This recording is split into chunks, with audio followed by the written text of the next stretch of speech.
Hey, what's up you guys? It's Sarah and welcome back to my channel. Okay, so today I'm going to be talking about like weird symptoms of ADHD that I don't hear a lot of people talk about.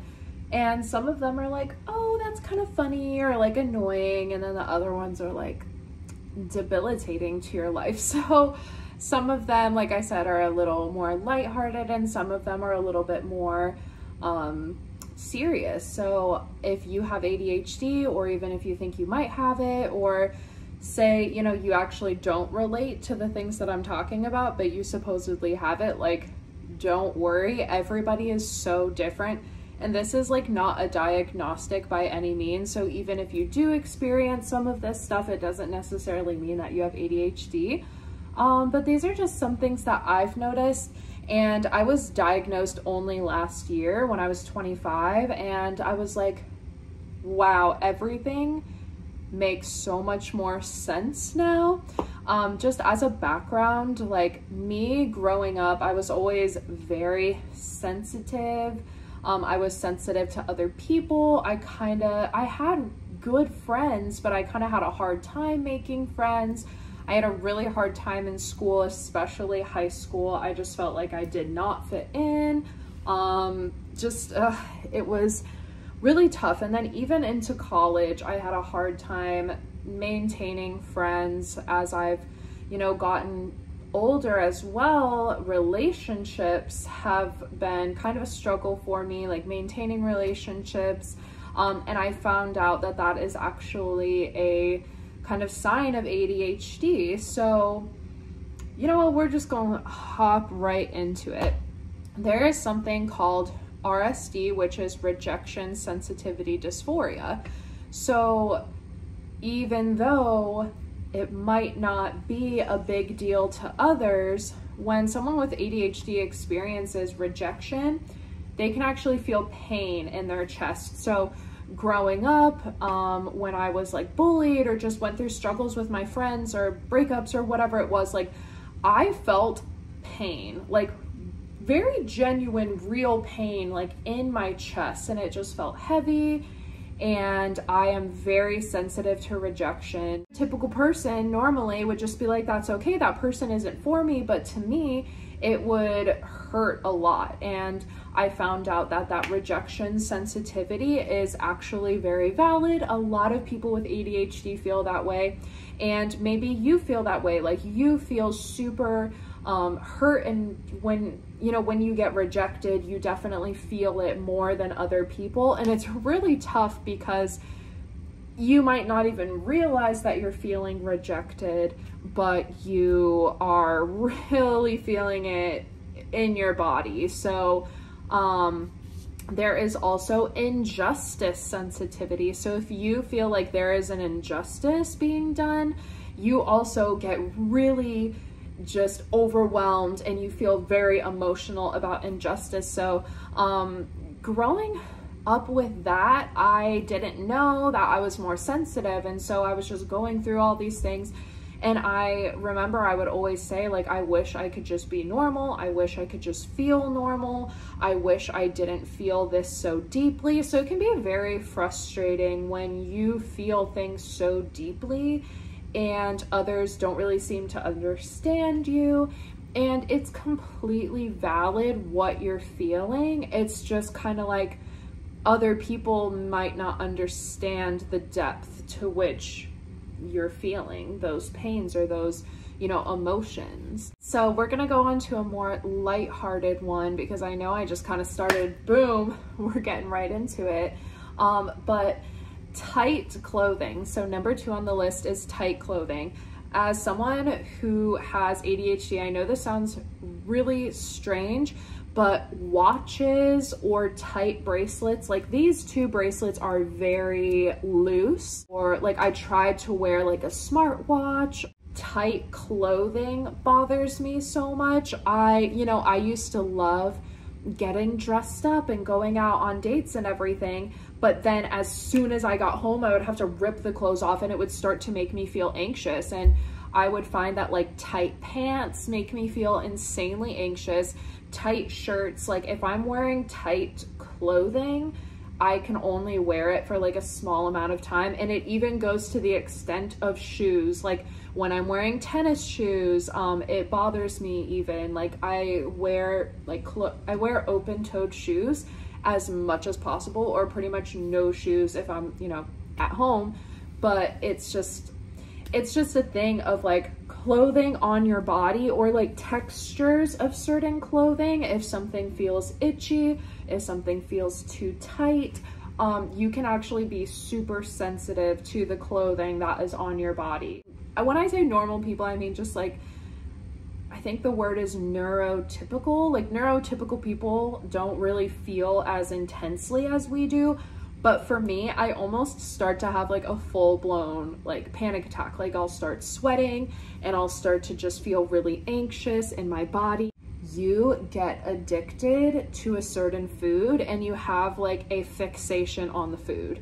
So you tend to find one meal and you start eating it and you're like, oh my gosh, this is so delicious. Why don't I just eat it for every single meal for the next 2 weeks? So you keep on eating that meal. I remember a couple months ago, I was eating grilled cheese and tomato soup, and I put vegetables in the tomato soup, but I was eating grilled cheese and tomato soup like twice a day. And right now, my fixation is probably these ramen noodles from the grocery store, and I eat them almost every single day.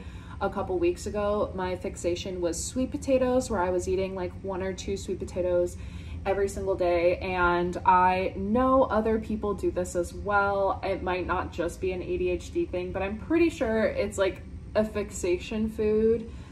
And yeah, so what is your fixation food? Comment down below. The next one is coffee. So coffee is either your friend or your foe. So I've heard that coffee and caffeine can actually really help regulate ADHD. It can help with focus. It kind of is similar to an effect of like Adderall in a way. And sometimes coffee, like it just makes me feel great. It does give me energy, but it makes me really focused and I'm able to work and it's great. But then the other half of the time, it gives me incredible anxiety to the point where I feel like I'm crawling out of my skin, and it makes me feel tired. Like I can drink a whole entire thing of coffee and then take a nap immediately after. I don't know why. Sometimes it gives me energy and I'm fine, and then other times I am literally so filled with anxiety that I feel like I'm crawling out of my skin. Like I don't understand it, but I know for a fact that other people feel that way as well by this meme. But anyways, so another weird symptom of ADHD that I don't hear people talking about is clutter and organization. So it is really hard for me to keep my room organized. It is really hard for me to keep my room clean. It's not necessarily dirty, there's not like garbage, but it's just my clothes are everywhere because I clean my room.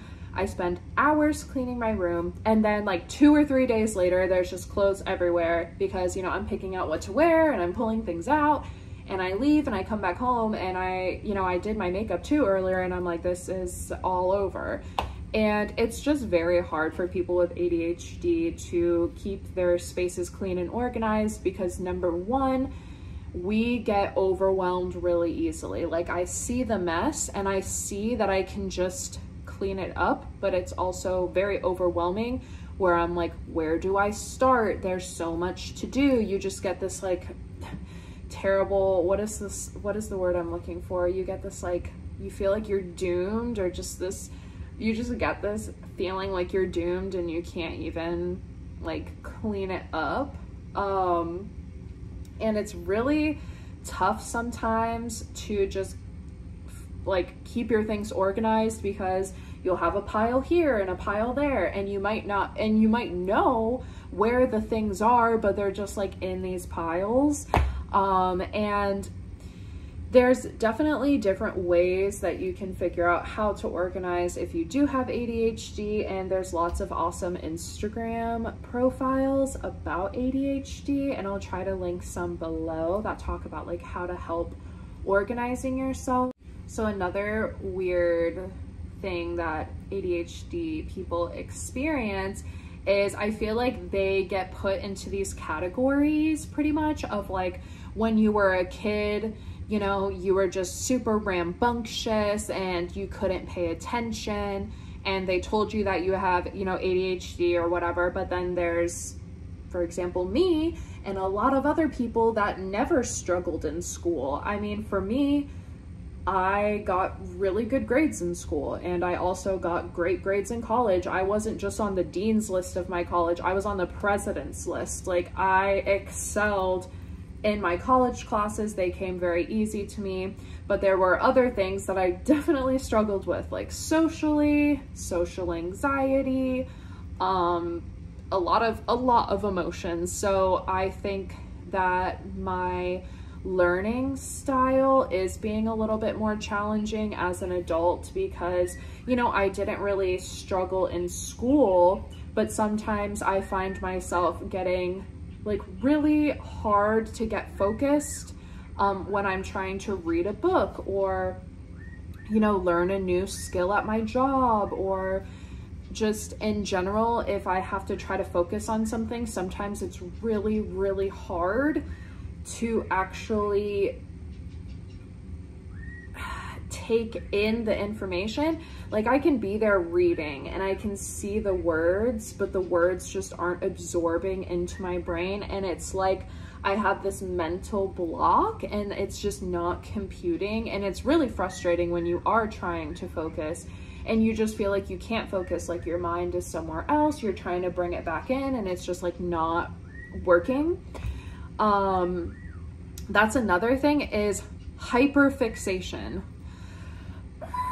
So hyperfixation frustrates me so much because hyperfixating when you're learning or when you're working is great. You're completely focused on the subject, but say that you get hyperfixated on someone not texting you back. You get upset about something that happened, or you're upset emotionally and you get hyperfixated on it. And I would remember, you know, in my past, someone would say something like hurtful to me and I couldn't let it go. I could not get it off my mind. I would try to take a shower. I would try to lay in bed. I would try to go for a drive. And it was just, I could not stop hyperfixating on what that person said or did. And, you know, I would feel like I have to talk to them right now. I have to, you know, hear from them, or I have to make this right. When you do get hyperfixated, it's not easy to snap out of, and you can get hyperfixated on bad things, like addictive things, maybe. I mean, I personally don't drink. I'm not a huge fan of it, but I know people can develop a lot of issues or addiction issues. It's a lot. It can be really challenging for people with ADHD, especially if addiction runs in your family. You can just kind of develop an addictive personality. People with ADHD are often very creative. They have a lot of thoughts and ideas and creativity, and they can sculpt with their hands, or they can draw, or they can write, or they want to express themselves, but sometimes you have a hard time finishing your projects. So you can feel super, super inspired and you can get all of everything that you need. You know, you can gather all your materials, you can set everything up, and then you might be super dedicated to it, but then all of a sudden you get overwhelmed and then you don't finish, or you have a hard time expressing yourself or actually putting yourself out there. You know, that's the thing for me is I have 1,000,001 ideas for YouTube videos. I have tons of YouTube videos that I want to make, that I want to do, but the whole actually sitting down and planning it and writing it and filming it and editing it and making the thumbnail and making the description and posting it to YouTube and posting it to all your different social medias, like it's not even that it's hard, it's just very challenging and it's a lot, and I definitely get overwhelmed. Or, you know, you take up a new hobby and then you have a hard time sticking with it. So that's the thing, is ADHD people are usually so insanely creative, but they have a hard time sometimes expressing it or actually putting it into reality. You know, we're very much daydreamers. We dream so much, and sometimes it's hard to like wake up and make that dream a reality, because we can get in our heads a little bit, we get distracted easily, and we're also afraid of getting our, you know, emotions hurt. That whole thing that I was mentioning to you at the beginning about feeling rejected, the rejection dysphoria is, it can be a lot, especially, for example, after a breakup. You know, you feel so insanely rejected and you internalize it and you're feeling all of this pain, and it's really hard to function when you're so overwhelmed with these. It can be very debilitating, it can be very isolating. You know, that's another reason why I think it's been hard for me to maintain certain friendships, not all of my friendships, but certain friendships, because I get my feelings hurt. Honestly, that's just the truth, is I get my feelings hurt easily, and sometimes the confrontation of it doesn't end up well, because the other person either just doesn't see it how you do, or they escalate it, and because they feel attacked or something. And I guess for me, like, I just, in my past, I feel like I just really wanted either more, or I wanted a change, or I wanted to feel included. And the truth is like, you're not for everybody, and everybody is not for you. And I just took everything personally my whole entire life. I didn't know that you couldn't take things personally. I didn't know it was even an option not to take things personally. I took everything personally. How could you not? You have such a bleeding heart. You have such an open heart. You feel so many things. And then, you know, I mean, just until I was an adult, did I realize you don't have to take things personally. And it's really, really hard for somebody who is, like I said, just has such an open heart or so many emotions to actually understand, like, hey, a majority of things that people do are because of them and not because of you. And I think that a lot of people with ADHD are used to being loners. They're used to kind of being on their own. And so when they get hurt, they kind of retreat and they become isolated. And it's like this weird paradox where you crave being around people and you crave friendship and you crave maybe a relationship, but at the same time, you are isolating yourself. You're not going out. You're not trying to meet new people. You know, you're afraid to put yourself out there. And it's like a self-imposed isolation because you're scared of getting hurt again. And it can be really overwhelming to be around new people. I think that people with ADHD, they love being social, but they get drained super fast. Their social battery gets drained very fast. And that's another thing that I want to talk about. That is one of my biggest things that bothers me, that I feel like, I mean, people do talk about it, but it's getting overstimulated. I will get overstimulated so fast, and it is really, really hard to deal with. Like, for example, my family, they love Disney. They love Disney. We have passes, which I'm very thankful for. But I will go there and I will get really overwhelmed. There's so many lights and noises and people and the heat. And especially when it's like peak season and there's just so many people and there's music and there's noises and there's just like, it's so chaotic. I literally go into, it feels like another dimension or another reality where I am like going like this, and that's how I feel on the inside, but on the outside, people are trying to talk to me, you know, all these things are happening, and it's like I can't even focus. I get really overwhelmed. It can be really intense when you're overstimulated. Also, like, for example, like, you know, my friends invited me out to the club one time, and we're dancing, we're having a good time, but then it just started getting more and more packed. The music was getting louder. I had been there for a couple hours, and I was so overstimulated. I could not stay in that place for one more second. I was like, I gotta go. I gotta get out of here. So if I know that, like, I'm going to a concert or something like that, I always try to, like, relax myself and kind of say, it's okay, like, we're gonna push through. Even if I'm enjoying myself, just when you get overstimulated, even you can get overstimulated at class, you can get overstimulated at the grocery store. Like, it all depends on what specifically bothers you.